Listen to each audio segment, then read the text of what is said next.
Pangulong Bongbong Marcos, bibiyahe na naman patungong Australia. Ang walang katapusang biyahe na ginagawa sa administrasyong ito. So ibig sabihin, dagdag gastusin na naman sa ating gobyerno. Ito raw ay nakatakdang umalis o lilipad ng Australia ngayong February 28 hanggang 29 at ito raw ay bibisita sa Australia bilang guest of the Australian government at upang masaksihan ang paglagda ng mga bagong kasunduan raw sa mga karaniwang interes para sa matatag na pakikipagtulungan sa Australia at palawakin ang mga pakikipag-ugnayan para sa mutual capacity building aniya. At ayon pa sa mga minions ay gagawa raw ng kasaysayan sa Pilipinas ang kanyang pagdalo. Hello, kasaysayan raw. Dahil si Pangulong Bongbong Marcos Jr. daw ang kauna-unahang presidente na dumalo sa Australian Parliament at magsalita upang pagtibayin ang Australian Parliament. At ang pinakapakay ay ang i-promote ang bansang Pilipinas raw. Gastos na naman. Diyan lang siya mahusay sa pananalita pero wala sa gawa. Kaya dismayado ang buong bansa. Magandang umaga, Malacanang Press Corps, and welcome sa ating pre-departure press briefing ngayong araw, February 27, 2024. President Ferdinand Marcos Jr. is leaving for Australia next week to address the Parliament and attend the ASEAN-Australia Special Summit. To give us more information on this, we have with us Department of Foreign Affairs spokesperson, Ambassador Teresita Daza, and ASEAN Affairs Assistant Secretary Daniel Espiritu. Good morning. Good morning. Yeah, good morning, Daphne. Go ahead. Thank you, Daphne. Many of you have actually read articles on this already, but just to add, President Ferdinand R. Marcos will undertake a guest of government visit to Australia on 28 to 29 February 2024 upon the invitation of Governor General David Hurley. It can be recalled that Governor General Hurley, as Australia's head of state, represented the Australian people during the inauguration of the president. Last year, the Philippines also welcomed Prime Minister Anthony Albanese, which saw the landmark elevation of Philippine-Australia relations from a comprehensive to a strategic partnership. During this visit, the President will have the honor of addressing the Parliament of Australia, where he is expected to convey a shared vision and future with Australia under the ambit of the strategic partnership and informed by common history, long-standing people-to-people ties, and mutual adherence to the rules-based order and international law. The President will likewise have a formal exchange of views and insights on various areas of cooperation and regional issues with Governor General Hurley, Prime Minister Anthony Albanese, and Australian parliamentary leaders. The visit is envisioned to further cement the strategic partnership that reaffirms the two countries' shared interests in regional prosperity and peace. The President's visit and official activities in Canberra shall further strengthen existing bonds of cooperation and shall enable discussions for new avenues of collaboration as both the Philippines and Australia look forward to celebrating the 78th anniversary of diplomatic relations later this year. Thank you, Ambassador Daza. Go ahead, sir. Thank you, Daphne, and good morning to members of the Malacanang Press Corps. It's a pleasure once again to be with you to brief you on the latest ASEAN Summit. So, the President is also flying to Melbourne on March 4 to 6, 2004 to participate in the ASEAN-Australia Special Summit to commemorate the 50th anniversary of ASEAN-Australia relations, this time at the invitation of Prime Minister Anthony Albanese. If you will remember, Australia is ASEAN's oldest dialogue partner. It's also one of the most active, one of the most dynamic in all fronts in the political security, economic, and socio-cultural pillars of ASEAN. As the first ASEAN leaders-level engagement for the year, the summit presents an opportunity for us to present the Philippines' core position on regional and international issues and set the tone for dialogue partner summits later in the year, especially in October. There will be two main engagements on the summit proper on March 6, the Leaders' Plenary, where the leaders will review ASEAN-Australia cooperation through the years and propose ways forward to further bolster relations. Then we'll also have a leaders retreat where the leaders will exchange views on key geopolitical developments and issues affecting our region and the world. For the leaders plenary, the President may take the opportunity to thank Australia for its unwavering support for the rule of law and for the 1982 UNCLOS and the 2016 Arbitral Award. The President may also highlight ASEAN-Australia cooperation on maritime issues, climate and clean energy track, people-to-people exchange, and economic cooperation. At the leaders' retreat, the President may encourage Australia to remain committed to the peaceful resolution of disputes and to maintain respect for the rules-based international order and multilateralism, which is currently very much under challenge. Aside from the special summit, Australia also organized working-level events that are aligned on the following four thematic tracks: a maritime cooperation track, a maritime forum which is a Philippine initiative, and where Secretary Enrique Manalo will deliver the keynote remarks together with the Foreign Minister Penny Wong of Australia. There's also a climate and clean energy track where representatives from the DOE and the DNR will participate in working-level discussions. Then there's the emerging leaders track where Australia intends to foster people-to-people ties among ASEAN and Australia's young leaders. To this will be invited young Filipino CEOs to engage civil society, government, and the business sectors of ASEAN and Australia.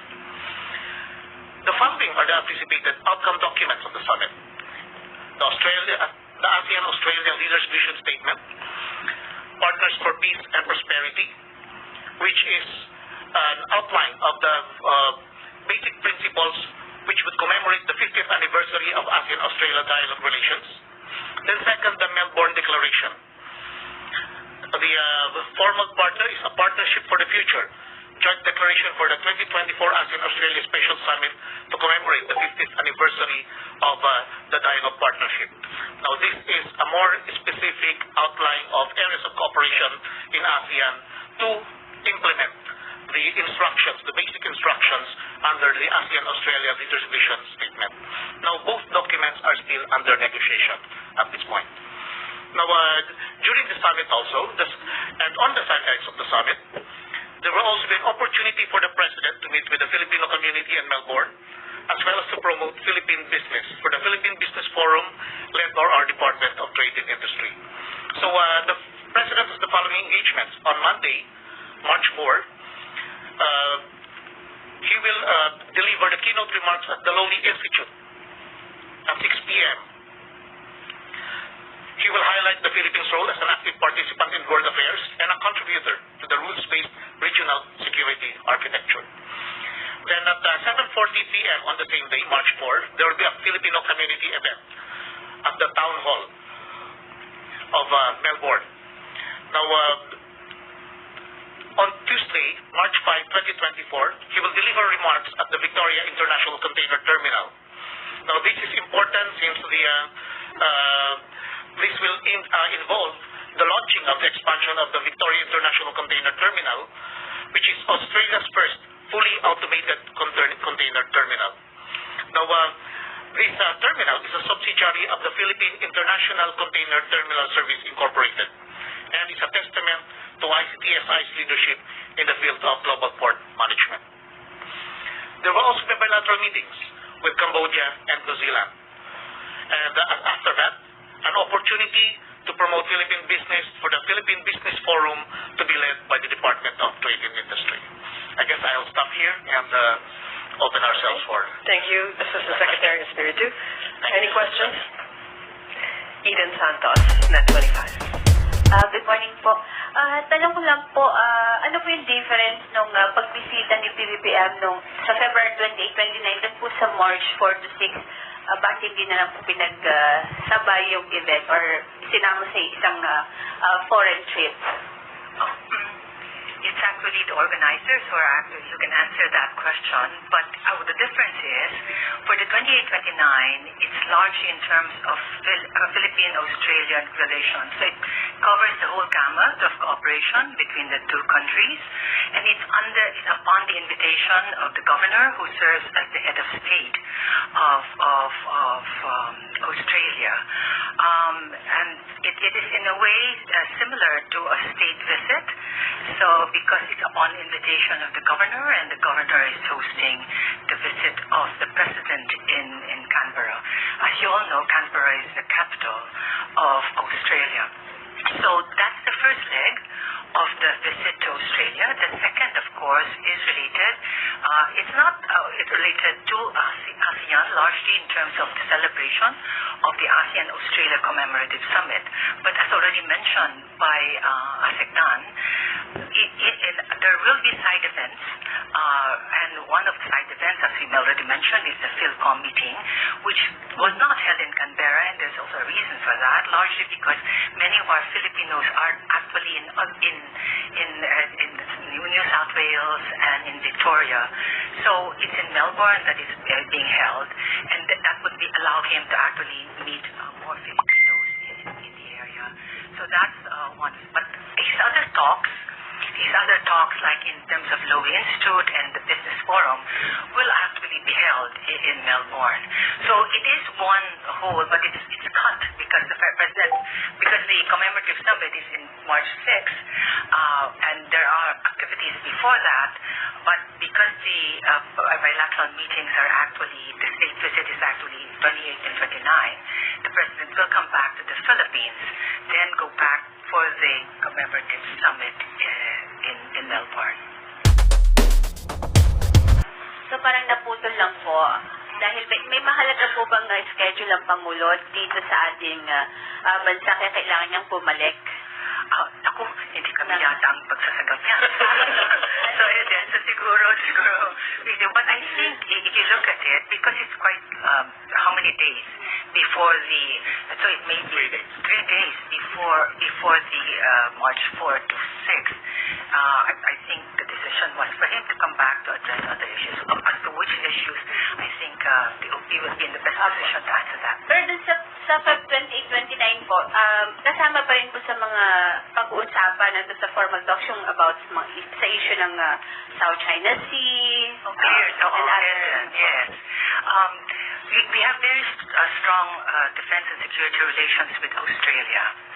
They've been partners with us for a long time, even before the official establishment of relations, because they were with us as partners during World War II. And now the relations has actually seen an elevation from comprehensive to strategic partnership. And so in terms of defense and security, that will actually be will be discussed, but also in terms of what's happening in the region and what is happening within our region. One issue would be South China Sea. And it's also worth mentioning that Australia and the Philippines are maritime nations, and it cannot be denied that it will be something that will have to be raised as well. Okay. Thank you po. Sam Medanina, Business Mirror. Microphone on that. For Ma'am Daza po, itatanong lang po kung during the visit dun sa state tayo po, saka meron po bang related sa security or business or agriculture? Thank you. Yes, on both. But I'm not at liberty to actually detail it at this point in time, because we cannot preempt the visit, and I think appropriate announcements will be made after, because the visit and the activities of the President as guest of government, they're really looking forward to finalizing agreements that will further bilateral relations under the framework of the strategic partnership. So if you look at the joint declaration on strategic partnership between the Philippines and Australia, you'll be able to see the whole range of areas of cooperation between the two countries. And if you note, defense cooperation, economic cooperation, people-to-people linkages are some of the issues that actually have been incorporated in the joint declaration. So, yes, there will be agreements, but I cannot detail this at this point in time. Pwede po kaya na malaman kahit ilan lang po yung documents na expected? Or about the future with Australia, and this coming after we elevating the two of us elevating our strategic partnership, our partnership to strategic partnership. But it will also help us underscore, because both countries as maritime nations have actually committed to adherence to the rules-based order international law. So it will be very significant. It will be an opportunity for both, for the President to discuss the close and enduring relations between the two countries, but at the same time see how we can actively explore areas to further deepen the relations. Yeah. Another question, ma'am. Ano po yung profile ng Filipino community in Australia? Very good question. Because the people-to-people linkages is very important when it comes to Australia. As already mentioned by some of the newspapers, there are about 408,000 Filipinos in Australia, and we constitute about the fifth largest immigrant community in the country. In terms of profile, most of them work as crafts and related trade workers, professional service and sales workers, skilled agriculture, forestry, fishery workers, technicians, associate professionals, and managers. So that's one aspect of people-to-people linkages, the presence of Uulat, what's new? Sa hindi pa nakapag-subscribe, follow, and share. Huwag niyong kalimutan na tangkilikin upang patuloy na makapaghatid ako ng magandang balita